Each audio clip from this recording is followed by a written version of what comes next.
Fala pessoal, sejam bem-vindos a mais um vídeo. Eu me chamo Felipe Wood, sou analista CNPI. Antes de mais nada, assim como a gente vem pedindo em todos os vídeos, eu peço para vocês deixarem seu like, algum comentário aqui embaixo e se inscreverem no nosso canal, além de seguir a nossa página no Instagram, tá? Os links vão estar na descrição do vídeo. Hoje nós vamos falar sobre a Anima Educação, tá? Eu já fiz vídeo aqui no canal sobre a Edux, né, antiga Estácio. A gente vê que é uma empresa interessante. Essas empresas de educação sofrendo muito por conta esse movimento do FIES, que mudou muito nos últimos anos, né? Então, o mercado vem batendo bastante nessas empresas, né? Eu falei da Edux, né? A Ser Educação, até acho que é até uma empresa até promissora, tá? Que eu não fiz vídeo no canal, que a gente vê que o valor de mercado dela é bem baixinho, né? Menos de 1 bi, é uma small cap, a gente viu que caiu pra caramba, né? Então assim, ela tem as dificuldades dela também. Hoje nós vamos falar sobre a Anima, tá? Anima, não sei, acho que é a Anima Educação, tá? Uma outra empresa aí, mas a gente já vê que tem um valor de mercado até superior, né? A Edux é mais high quality, né? Que a gente falou aí no vídeo anterior, antiga Estácio, né? Agora tem participação do IBMEC também, tem concursos. A gente viu que também bateu bastante desde a pandemia, mas ela é o high quality da educação, né? Ela tem o segmento prêmio, que é IBMEC, medicina, vem sofrendo muito no segmento presencial. Todas essas empresas, tanto a Ser como a Edux, a própria Cogna, né? Que é a antiga Croton, tendo um desempenho maior no segmento digital, né, segmento à distância, EAD, só que o ticket médio é muito inferior. E aí hoje a gente vai dar uma olhada na Anima, né? A gente vê que ela também caiu bastante, né? Desde agora com a alta de juros, né? Caiu de cerca de 14, até caiu mais aqui com a alta de juros do que a da pandemia, né? Mas a gente viu que ela bateu um pico aqui nos últimos 5 anos aqui de 14, 30 mais ou menos. Deixa eu ver se ela bateu mais antes. Não, foi o pico mesmo, né? Mas assim, nos últimos anos ela oscilando bastante. Esse setor de educação oscila muito, dependendo da economia, como está a economia, esse movimento de financiamento estudantil. Ela é uma small cap, tá? 2,3 bi.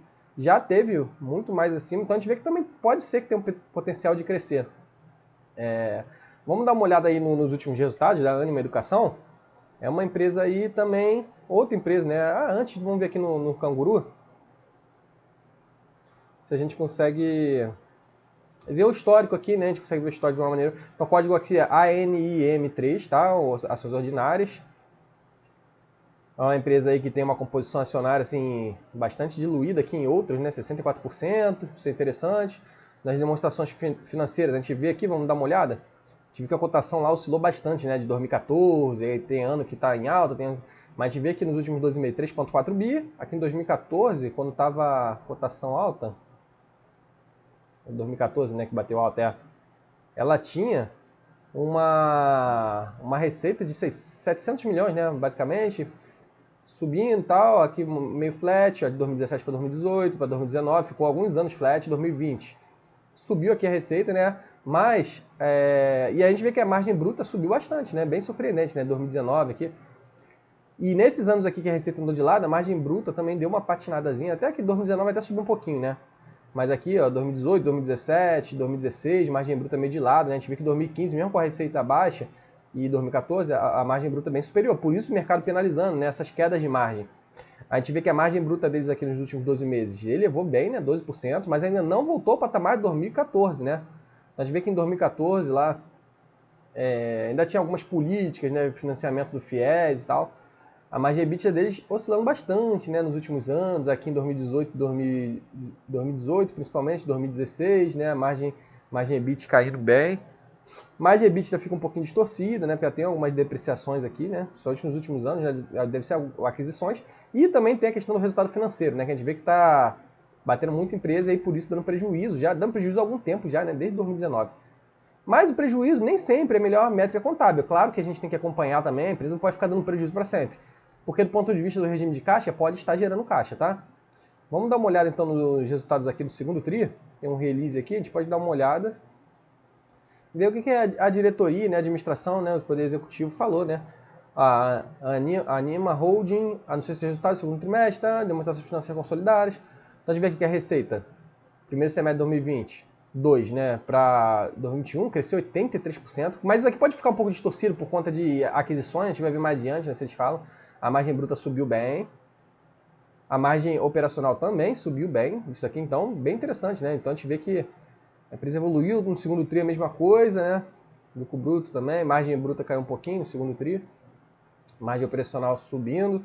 Então a empresa parece que está enxugadinha, né? Então, do ponto de vista aqui do resultado operacional, Apesar que eles estão botando resultado operacional aqui e EBITDA ajustado, né? Então a gente depois tem que dar uma olhada no como é que está lá na demonstração financeira padronizada. Aqui no semestre, aqui está ajustado, né? Depois a gente vê aqui. Dando lucro, mas a gente viu que, na verdade, está dando prejuízo, porque eles fizeram alguns ajustes, até um número 1zinho aqui, né? No segundo TRI deu prejuízo, mas porque a empresa está sendo muito penalizada, a gente viu lá o resultado financeiro. O endividamento pesa com essa alta de juros, né? Da Selic, CDI em alta, geração de caixa livre, né? Uma métrica que eles usam mais próximo do fluxo de caixa operacional ou fluxo de caixa livre também, deduzindo alguns investimentos, CAPEX. A gente vê que está positivo. E isso também é um indicador interessante, tá, para a gente acompanhar aí de empresas, né? Esse fluxo de caixa livre está sobrando.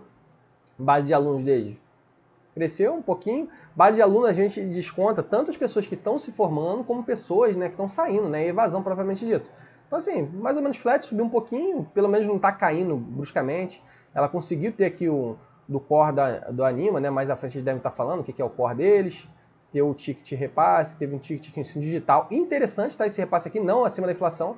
A gente vê que eles conseguiram um repassezinho aqui de 6,5 e tal, e a inflação não deve ficar em alta esse período todo. Então, por isso que tem muita instituição aí, né, a Edux, a C, a própria Cogna, né, investindo no ensino digital, porque eu acho que esse ensino digital, eles estão querendo ganhar escala, tá? Essas empresas educacionais não tem uma capacidade de repasse de preço tão grande, mas os custos são mais enxutos. E quando a inflação cair, eu acho que com esses ganhozinhos aqui, eu achei interessante 6,5% aqui, eles tendem a começar a ganhar acima da inflação, porque acho que a inflação do Brasil, claro que o Brasil não tem uma inflação muito baixa, mas o interessante é ter controlado. Tem essa outra instituição aqui, Inspirali, né, que tem um repasse aqui bem maior, 18,2%. E evasão assim de graduação, mais ou menos flat, bem tranquilo também, né? Não teve nenhuma evasão muito grande, né? Aqui falando um pouquinho, né, vertical de medicina, Inspirali, por isso que tem esse ticket médio maior, né? Normalmente, né, o que a gente vê lá na Edux, né, a Ser também tem a parte de medicina lá no Nordeste, né? O ticket médio do segmento de medicina é bem maior. Claro que, né, da Edux é muito mais premium do que a gente está vendo aqui na Anima, né? Mas, enfim, ensino digital, relevante drive de crescimento, aí falando 40% do ano contra ano, mas não tem um repasse de preço que a gente vê num presencial, num prêmio e tal. Evasão instável e tal. Aí falando da receita, aqui falando do que a gente já viu lá mais acima, né? Alguns fatos. Vamos ver aqui a mensagem da administração, o que, que tem aqui mais interessante. O ano de 2022 já está marcado na história como representativo de um momento bastante singular. Apesar de superar os momentos mais agudos, ainda estamos à frente de um cenário bastante desafiador, tá? Então isso aqui é bom a gente frisar, né?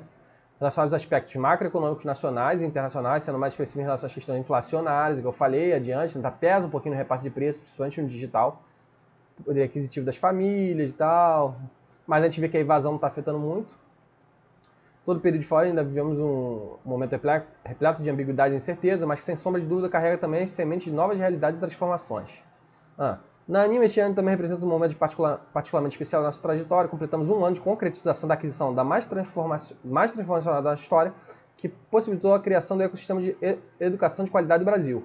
É o que eu falei, né? Eles fizeram muitas aquisições, essas empresas aí de educação, muitas aquisições, né, que vem fazendo. A integração dessas novas instituições impõe cotidianamente desafios e transformações, mas sem dúvida nos torna muito fortalecidos. O que eu acho interessante também, essas aquisições, que eu não vi nascer nem na Edux, né, mesmo com essas grandes aquisições dessas empresas aí, um resultado operacional tão enxuto, né? Eles estão crescendo aqui e às vezes demora a ter sinergia operacional, né? Tu não precisa ter a mesma estrutura de RH, a mesma estrutura administrativa, tu consegue compor um mesmo quadro que você já tinha para prestar o serviço em outras instituições, ou pelo menos mitigar, né? Reduzir o quadro funcionário, botar com base no quadro que você já tinha para atender outras instituições adquiridas, enfim, tentar reduzir os custos. E a gente vê que a Anima parece que está com os custos mais enxutinhos, né? Vamos ver aqui mais embaixo, as conquista e tal. Aqui consolidamos a estrutura da nossa vertical de medicina, Spirale, com a chegada de um novo sócio, DNA Capital, que muito nos honra. Né? Então a gente vê que eles ainda estão no início, né, dessa espiral aí da medicina, que tende a dar um retorno maior. A gente viu que lá na Edux, né, o vídeo que eu fiz da Edux, o segmento premium que está segurando, lá também tem o BMEC, mas a medicina é bem mais forte. Né? Somos uma nova companhia em escala, poder de transformação, presença geográfica, que se reflete, aí falando do ticket médio e tal. Falando aqui do EBITDA ajustado também. A evolução da margem EBITDA, a gente vê aqui que desde 2018, né, realmente subiu bastante da margem, a margem EBITDA. E devagarinho, né, por isso que a gente vê também a empresa, a gente tem que acompanhar ao longo do tempo, que ela vai subindo devagarinho. Variação da margem, né, tem trimestre que varia mais e tal. Depende muito da macroeconomia. com a convicção de que estamos consolidando com maior ganho de escala e conferindo especial atenção às questões de alavancagem, apresentando uma significativa geração de caixa operacional e uma geração de caixa líquido de 360 milhões. E 59% de EBITDA ajustado no período. Aqui eles fizeram outro ajuste, né? Não sei que ajuste é esse, porque a gente vê que não é... No semestre não foi 59%, foi? Vamos ver aqui para cima. Aqui tá 45, né? Aqui, 33, né? Margem EBITDA ajustada e tal. Não sei que 59 é esse, mas enfim, de repente eles... Seguimos atentos às oportunidades, geração de valor, incluindo desinvestimentos, né? Então, se eles verem alguma aí unidade deles que não estão gerando valor, eles podem sim se desfazer. Desalavancagem, né? Por conta do endividamento, né? Gestão da dívida, que a gente vê que o resultado financeiro está pesando um pouquinho. E isso é interessante, que a empresa está vendo, né? Que eles não podem ficar dando prejuízo, né? A gente depois vai ver a DFP aí, se der tempo, se não ficar o vídeo muito longo. Estamos avançando na concretização de sinergia, que é o que eu falei anteriormente. Completar 13 meses de integração, capturamos 176 milhões com sinergia, estamos focados em iniciativas mais importantes de simplificação e racionalização de processos, que é o que eu falei, né? De funcionário que pode prestar o mesmo serviço, despesas, com um forte movimento de integração dos nossos sistemas operacionais. Caminhamos para a redução de 19 para 6 sistemas, né? Acadêmico, financeiro, estruturantes. Bem interessante, né? Esse norte que eles estão dando, executivo, né? Administração. Pô, bem interessante mesmo. Gostei dessa mensagem de administração, uma das melhores assim que eu venho lendo aí desses releases. Achei bem claro, né? Qualidade acadêmica, falando aqui da qualidade e tal. Anima, unidade integrada, percentual de matrícula por faixa, né? Não sei se eles falam aqui o que significa cada faixa, né? O INEP-MEC fornece parâmetros de qualidade. Em 2021, com a aquisição transformacional realizada, passaram a consolidar 10 tradicionais instituições que se uniram no nosso ecossistema. Então a gente vê que eles adquiriram muita empresa, por isso que essa alavancagem também, tá? Esse resultado financeiro está pesando agora. Eles aproveitaram aí 2021, na Selic ainda estava baixa, né? Para conseguir se alavancar e aí fazer aquisições. Agora realmente está pesando, mas no longo prazo, por isso que quando a gente investe no longo prazo, tá? A gente não espera investir para 5 anos, 10, até 10 anos pode ser, né? Mas nem 10 anos, talvez 15, 20 anos. Porque a empresa demora a dar um retorno, tá? E um retorno satisfatório, não é um retorno de dobrar de 100%, é um retorno de 1000%, 2000%, igual a gente vê PetroRio, igual a gente viu outras empresas, né? E tem muita empresa que está barata aí por conta dessa alta de juros, o pessoal fica focando em renda fixa, né? Vendo esses retornos de 12%, 10% ao ano, 14% ao ano, sem deduzir imposto, sem deduzir inflação e tal. Quando a gente investe aqui em empresas que ficam muito descontadas com essa alta de juros e que pode dar um retorno estratosférico, né? O IGC é o principal indicador de qualidade da instituição, são cálculos consistentes da média ponderada e tal. Nesse indicador, nossa IIS consolidada apresenta a maior proporção de aluno com conceito superior de 4 e 5, então a gente vê que eles têm uma qualidadezinha, além do menor percentual de aluno com conceito 1 e 2 entre as instituições. Então, a gente vê aqui conceito 4 e 5, né, a maior parte e tal, demais listadas aqui. Aí tem a Anima e tal, demais privadas, públicas. Públicas geralmente é maior mesmo, falando da qualidade no ensino, isso é interessante. Conceito do curso, autorização de cursos presenciais e tal, maior parte aqui 4 e 5 da Anima. Aqui falando do desempenho, né, tem a Anima Core, ensino digital, um Inspirali, que é medicina que a gente viu, né? Então o Anima Core é o principal, né? Medicina a gente viu lá que começou agora, então fica distorcida essa receita, tá? Então às vezes a gente vê aqui eles botando a receita, por isso que teve esse crescimento muito grande, né? Porque eles fizeram as aquisições em 2021. Ó, 139%, o ensino digital também, eles devem ter feito bastante aquisições aqui, a gente pode ver mais abaixo se estiver falando. Então a receita fica muito distorcida, vai demorar a gente poder ter ajuste, tem a base de alunos também e tal. Mas pra gente ver que eles estão com um ecossistema interessante, né? Aí tá falando aqui do Anima Core, né? Ensino acadêmico, gradual presencial, graduação presencial, exceto curso de medicina, pós-graduação estricto sensu, ensino básico e técnico. Ensino digital, Inspirali, que é a graduação no curso de medicina. E tem aqui que eles adquiriram, né? Lifelong Learning, pós-graduação lato sensu presencial e pós-graduação digital. Vamos ver se eles falam aqui um pouquinho. Mais alguma coisa, né? Completado um ano da integração e aquisição transformacional realizada em 2021 da instituição do Grupo Laureate Brasil, começando a partir do segundo TRI a apresentar nossos dados operacionais. Tá?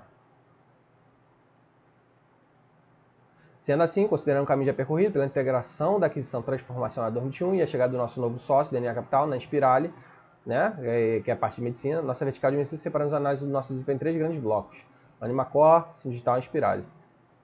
Anima Core está relacionado às operações presenciais de uma forma geral, não considerando medicina. Blockchain digital demonstra resultados tanto da graduação quanto de pós-graduação no lato sensu, são de modo remoto e assíncrono. E, por último, as frentes correlatas ao ecossistema, voltar para a educação médica, são consolidadas na Inspirali. Então isso daqui, ainda tem aqui falando, né, do lifelong. Em cada um desses blocos, então, a separação... E as do lifelong, né, pós-graduação lato sensu e outros cursos de extensão.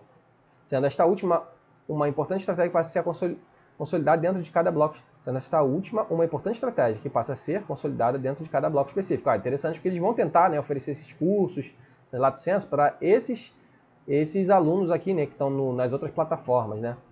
Tem até aqui, né, business to business, interessante também, que eles estão começando a oferecer para a empresa. Cara, eu gostei bastante aqui do... A gente vê que o ticket médio do Inspirali é o maior de todos, né?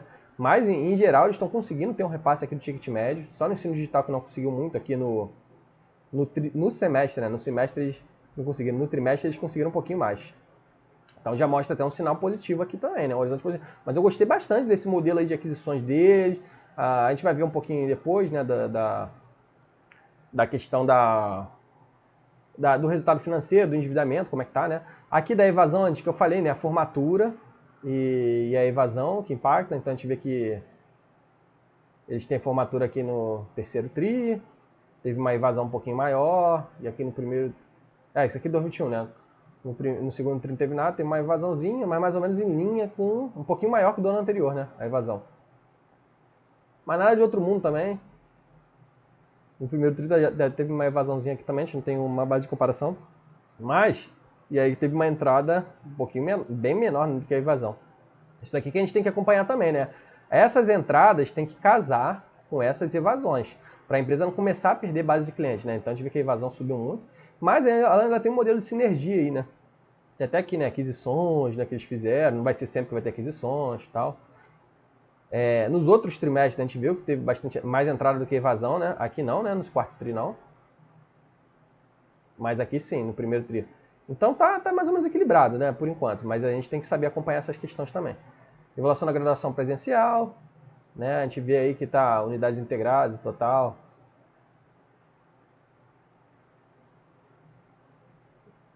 Tá mais ou menos em linha do que do ano anterior, 2020. Eles botaram até 2020 e 2021 aqui, né? E aqui 2022. Tá melhor que os anos anteriores, né? Meio, assim, a gente viu que lá a Edux vem sofrendo bastante, né? Ser também no presencial. Eu acho que a Anima tá até melhor, né? Aqui falando da Anima Core e tal. A gente já viu um pouquinho, né? Eles estão destrinchando o ensino acadêmico aqui, o grosso. Lifelong eles estão começando agora. O ticket médio não teve um repasse tão grande, né? Aqui nas integradas, né? 7%, mas no total sim. Ainda tem unidades que vão ser integradas, né? Ver se aqui eles falam, né? Eles estão uma base média de alunos ensinando o curso Anima Core, crescimento, tá? Um ano após essa integração, em função da integração realizada, eles terão uma relevante evolução do ticket médio, 14,5%. Esse movimento foi relevante e tal. No médio prazo, visualizando uma tendência da unidade integrada e integração se apresentar maior conversão do ticket médio consolidado. Enfim, a gente viu ali. A Anima Core, falando também da entrada e evasão, fluxo de graduação presencial. Lá em cima foi o quê? Aqui, fluxo de graduação presencial, Anima Core em Inspirali, né? E aqui mais embaixo é só Anima Core. Ali eles estavam botando integrado, né, com Inspirali. A gente vê que tá mais ou menos em linha também, né, entrada e tal. Parece até que tá repetindo, né, o gráfico anterior. Ensino digital, a gente vê aí que também teve aquisição aqui, então fica muito deturpado, né, o ticket médio, que eu acho que é melhor da gente acompanhar, mas a gente vê que eles estão até conseguindo um repassezinho, tá? A Estácio está até sofrendo mais. Aqui evasão, a gente vê que está mais controlada. Normalmente aqui no digital eles conseguem controlar mais a evasão e a entrada. E o Inspirali é o nicho premium, né? Então não tem muito o que falar. E vai dar mais sinergias futuras, né? Mais resultado futuro. Evasão bem tranquila, né? Tranquilinha. Né? E tá tendo mais entrada. Bem interessante também. Financiamento estudantil. A gente vê aqui que Até subiu um pouquinho em relação a 2021. Mas aí o percentual da capacitação é bem pequenininho, né?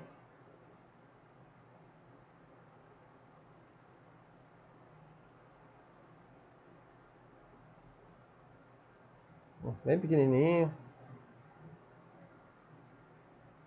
Aqui falando dos segmentos, mais uma vez. Deixa eu ver se embaixo fala da dívida, né, pessoal? Pra gente não inspirar ali. A gente já viu que é o grosso, né? Então a gente vê que isso daqui entra aqui no CPV, mas é o custo com os professores, basicamente, né? Esse custo aqui com o pessoal. Por isso que tem esse peso e tal. Isso aqui falando do é consolidado? É, aqui é consolidado, né? Essa é inspirar, conforme já observado e tal. É, mas aqui já entra em outro. É, aqui já entra em outro ponto, né? Aqui é consolidado. A gente vê aqui que o grosso é pessoal, então acaba que não tem muito para onde correr, ainda mais esse serviço aqui. Essas integrações vão demorar a refletir, né? Aqui também no pessoal. Mas o lucro bruto, né? Uma margem bruta bem forte, né? 67%. Cavalar, né? Essa margem deles aí. PDD subiu um pouquinho, né? Mas tranquilo, despesa geral administrativa também, vai demorar a ter sinergia. Então, dessas empresas daí, eu acho que a Anima é uma das que vai demorar um pouquinho a ter sinergia, né? Resultado operacional aqui subindo, mesmo assim. Tá falando aqui, ó, esperado pela integração, 350 milhões de EBITDA deflacionado. Tem um escritório de transformação e integrações, área formada. Bem interessante que eles também estão dando um papel que é relevante, né, para uma gestão dessa integração. A gente não vê muito assim nesses releases falando de criação de uma área para verificar essas sinergias, para reduzir custo, aumentar a eficiência, né? Ó, Project primeiros 13 meses, né? Já conseguiu aqui pegar 176 milhões. Ainda espera aqui mais, né? Resultado financeiro. Acho que isso aqui é interessante, né? Por conta da despesa. Então a gente vê que a despesa saltou absurdamente. 213%, né? De um ano para o outro. Despesa de comissão e juro com empréstimo. Arrendamento faz parte do negócio, mas também sobe um pouquinho, né? Com a alta de juros. Mas basicamente é juros, né, de empréstimo aí que eles precisaram para poder fazer essas aquisições aí. E se eles até falam alguma coisa aqui. Ó, encerramos com o resultado financeiro menos 350 milhões. Né? Captação de dívida que permitiu viabilizar a aquisição transformacional e seu posicionamento. Aumento da taxa Selic em 9 pontos percentuais, subindo de 4,25% para 3,25%. Efeitos contábeis do IFRS 16, daqui se realmente mudou há pouco tempo, mas isso aqui já tinha mudado já desde 2019. Né? Mas aqui está pesando por conta das aquisições, né? Então o arrendamento pesou um pouquinho mais por conta das aquisições. E despesas relacionadas ao pré-pagamento da segunda e terceira emissão de debêntures. Então isso faz parte do negócio. Aqui eles estão dando como ajustado lucro líquido. Eu vou até abrir aqui DFP, falando aqui, vamos terminar aqui, né? Que eles estão dando como lucro líquido, né, do semestre de 27 milhões, mas na FP eu acho que não, porque a gente viu aqui no Canguru que estava dando prejuízo, aí caiu bastante por conta do resultado financeiro. Eles têm um caixa aqui de 1,2, né, com aplicação financeira, um endividamento aqui de mais é de longo prazo, então tranquilo, né, já cobre até o de curto prazo. E arrendamento aqui, ó, 1,5, realmente, aqui não tem como ver, né. Mas é de longo prazo, que são contratos aí de aluguéis. Eu ia falar, se tivesse aqui 2020, a gente ia conseguir ver se esse arrendamento aqui era da aquisição mesmo, do IFRS. Falar um pouquinho das contas a receber e tal, fluxo de caixa. Ah, aqui embaixo vai ter as demonstrações financeiras de repente padronizadas, né? É bom que a gente não precisa nem lá abrir. Então, fluxo de caixa, a gente vai ver aqui que estão gerando, mesmo assim, né, 607 milhões de caixa operacional. Uma despesa aqui com juros que não entrou, né? Uma receita com juros. Regime de caixa que está inflando um pouquinho, né? Então eles até deram aqui resultado líquido negativo, né, na demonstração de fluxo de caixa. E lá a gente viu que o ajustado está dando positivo, lucro líquido, né? Tem uma variação. Engraçado que eles botam aqui, isso daqui não é padronizado então, né? Porque eles botam aqui variação de contas a receber, PDD, outros ativos passivos e tal, variação de capital de giro, negativo. E geração de caixa operacional aqui em cima, né? Na verdade, geração de fluxo de caixa operacional seria aqui embaixo, né? Ficou negativo. Então, na verdade, não estão gerando caixa, tá? Falei que eles estão gerando caixa, não, porque eles têm uma variação aqui de conta a receber e PDD muito forte, que aperta bastante, né? Apesar de aqui na geração de caixa operacional, se a gente contemplar a variação de capital de giro ali, tá negativo. Capex aqui, por enquanto tranquilo, né? Fez mais ano passado, né? Esses investimentos. Daqui deve ser mais reforma, tal, manutenção. Deixa eu ver se aqui embaixo tem DFP. Até falando aqui, ó, sistema de tecnologia, móveis, equipamentos, obras de benfeitorias e tal. Falando do ROI. Ah, DRE. DRE, não sei se essa daqui é a original. Vamos ver se essa aqui tá com prejuízo. Essa daqui mesmo, ó. Aqui a gente vê, na verdade eles estão com prejuízo, né? 129 milhões. Mas tem aqui, participação dos acionistas não controladores, 171 milhões. Aí eles fizeram aqui ajuste, né? Amortização de intangível, que isso daqui não tem que entrar aqui, né? Das empresas adquiridas. Isso aqui tem que entrar aqui, né? Depreciação e amortização. Pelo menos eu acho, né? Isso daqui não é norma contábil oficial. Então, assim, resumindo, pessoal, eu vou até voltar aqui para minha tela. Apesar de tudo aí, eu achei uma empresa interessante para a gente acompanhar. Eu acho que tem muita sinergia para dar ainda, muito resultado positivo para a Ânima dar. E tá sofrendo um pouquinho, porque fez aquisição há pouco tempo, alta de juros e tal, tá muito alavancada. Vai demorar a sinergia, mas no geral, eu achei o modelo de negócio dele bem agradável, uma gestão parece que está bem eficiente, mesmo com essa alta de juros, mesmo com essas aquisições, fusões há pouco tempo, eles estão com uma margem até crescente, né? Só está pesando muito o resultado financeiro. Capital de giro pesa muito nos negócios deles, mas no longo prazo me pareceu uma empresa interessante. Pessoal, se vocês gostaram desse vídeo, peço de comentar aqui embaixo, deixar seu like, se inscrever no nosso canal e seguir nossa página no Instagram, tá? Os links vão estar na descrição do vídeo. Peço esse apoio para vocês. Valeu, forte abraço.